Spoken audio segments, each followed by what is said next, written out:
Il y a un peu plus de 2000 ans, dans une contrée lointaine appelée Galilée, vivait une jeune femme nommée Marie. Elle était fiancée à un homme juste, Joseph, descendant du roi David. Un jour, alors qu'elle vaquait paisiblement à ses occupations, l'ange Gabriel lui apparut. Il lui annonça qu'elle avait trouvé grâce auprès de Dieu et qu'elle enfanterait un fils, sans connaître d'homme. Ce fils s'appellerait Jésus, et il serait appelé Fils du Très-Haut. Joseph, troublé par la grossesse de Marie, songea à la répudier en secret. Mais un ange lui apparut en songe et lui dit de ne pas craindre de prendre Marie pour femme, car l'enfant qu'elle portait venait de l'Esprit de Dieu. Obéissant, Joseph la prit chez lui. Alors que l'empereur Auguste ordonnait un recensement dans tout l'Empire, Joseph et Marie durent se rendre à Bethléem, ville d'origine de David. Là, dans une étable, car il n'y avait pas de place dans l'auberge, Marie donna naissance à son fils. Elle l'enveloppa de l'ange et le coucha dans une mangeoire. Cette nuit-là, des bergers dans les champs furent visités par un ange du Seigneur qui leur annonça une grande joie. Un Sauveur nous est né. Des myriades d'anges chantèrent la gloire de Dieu, et les bergers accoururent voir l'enfant. Plus tard, des mages venus d'Orient, guidés par une étoile, vinrent adorer Jésus. Ils lui offrirent de l'or, de l'encens et de la myrrhe. Mais Hérode, roi de Judée, apprenant la naissance de ce roi des Juifs, fut troublé. Il ordonna le massacre des enfants de Bethléem. Averti en songe, Joseph s'enfuit en Égypte avec Marie et l'enfant. Ce n'est qu'à la mort d'Hérode qu'il revint s'installer à Nazareth. L'enfant grandissait en sagesse, en stature et en grâce devant Dieu et les hommes. À 12 ans, lors d'une fête à Jérusalem, Jésus resta au temple pendant que ses parents le cherchaient. Ils le retrouvèrent 3 jours plus tard, assis parmi les docteurs de la loi, les écoutant et les interrogeant. Il leur dit, « Ne saviez-vous pas qu'il faut que je m'occupe des affaires de mon Père ?» Les années passèrent. Jean-Baptiste, son cousin, prêchait dans le désert. Il appelait le peuple à la vraie repentance. Jésus vint à lui pour être baptisé. Jean hésita, mais Jésus lui dit que cela devait être accompli. Ainsi il se fit baptiser par Jean, et dès qu'il sortit de l'eau, les cieux s'ouvrirent, l'Esprit de Dieu descendit comme une colombe, et une voix se fit entendre.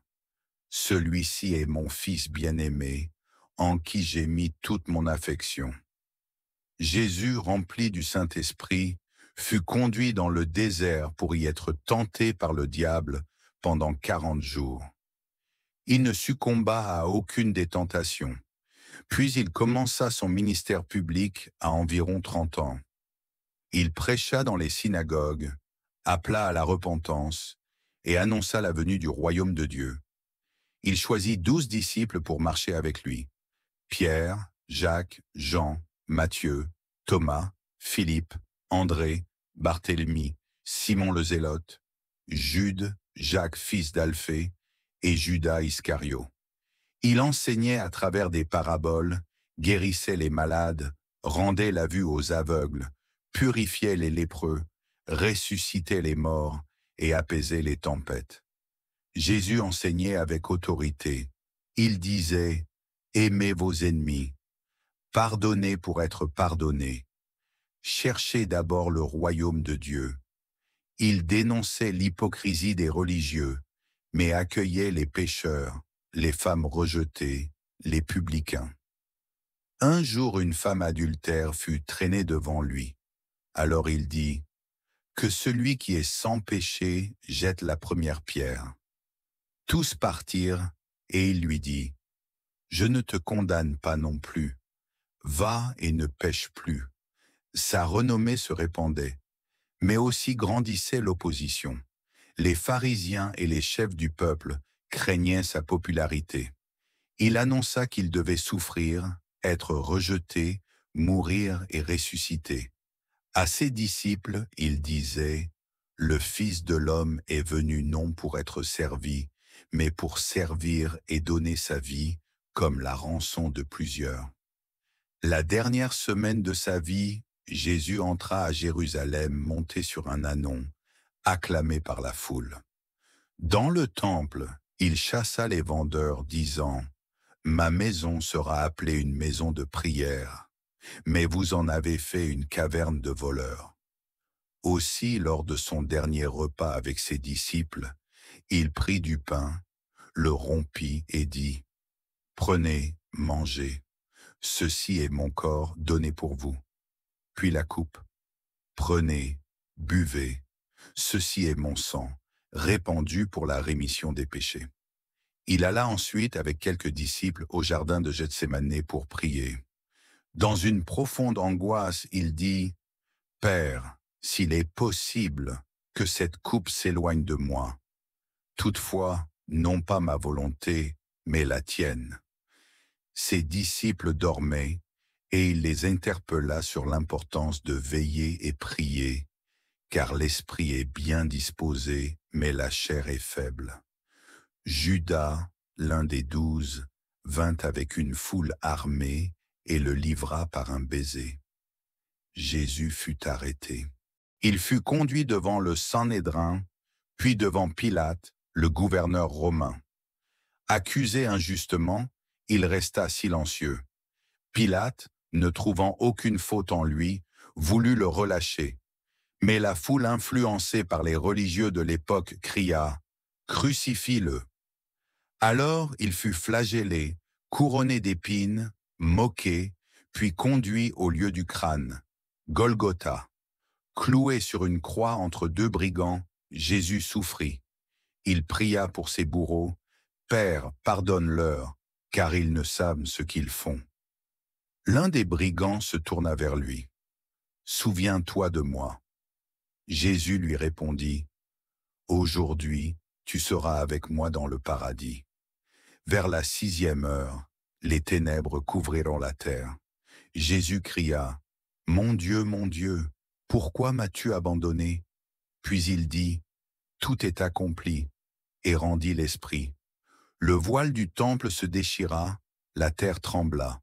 Un centenier romain déclara, « Certainement, cet homme était fils de Dieu. » Joseph d'Arimathée, un disciple secret, demanda le corps de Jésus. Il l'enveloppa dans un linceul et le déposa dans un tombeau neuf.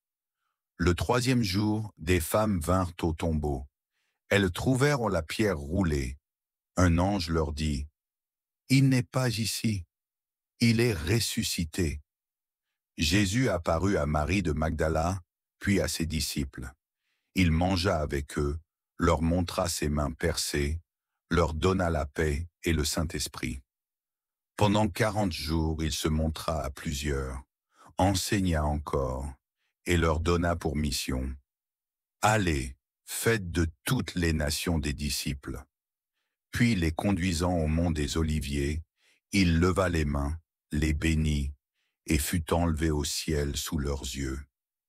2 anges leur dirent, « Ce Jésus reviendra de la même manière que vous l'avez vu monter. » C'est ainsi que le jour de la Pentecôte arriva quelques jours après l'ascension de Jésus. D'un commun accord, les disciples priaient ensemble, et ce jour-là, ils ont vu des langues séparées comme de feu qui se posèrent sur chacun d'eux. Et à ce moment précis, le Saint-Esprit est venu les remplir.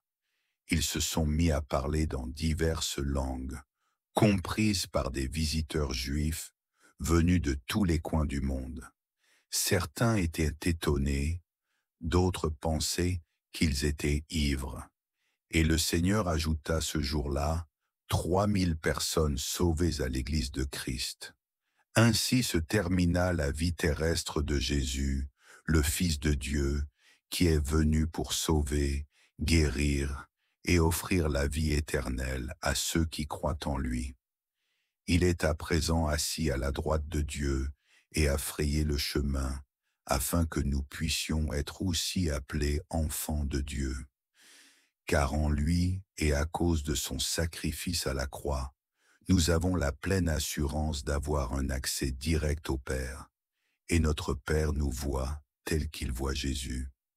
N'est-ce pas merveilleux? Si tu veux accepter Jésus dans ta vie, fais avec moi cette prière. Seigneur, je reconnais que ton Fils Jésus a été sacrifié pour moi. Il est mort à la croix et ressuscité, afin que si je crois en lui, j'ai la vie éternelle. Je le crois dans mon cœur et je confesse de ma bouche que Jésus-Christ est Seigneur. Viens, remplis-moi, je te reçois comme mon Seigneur et Sauveur. Amen.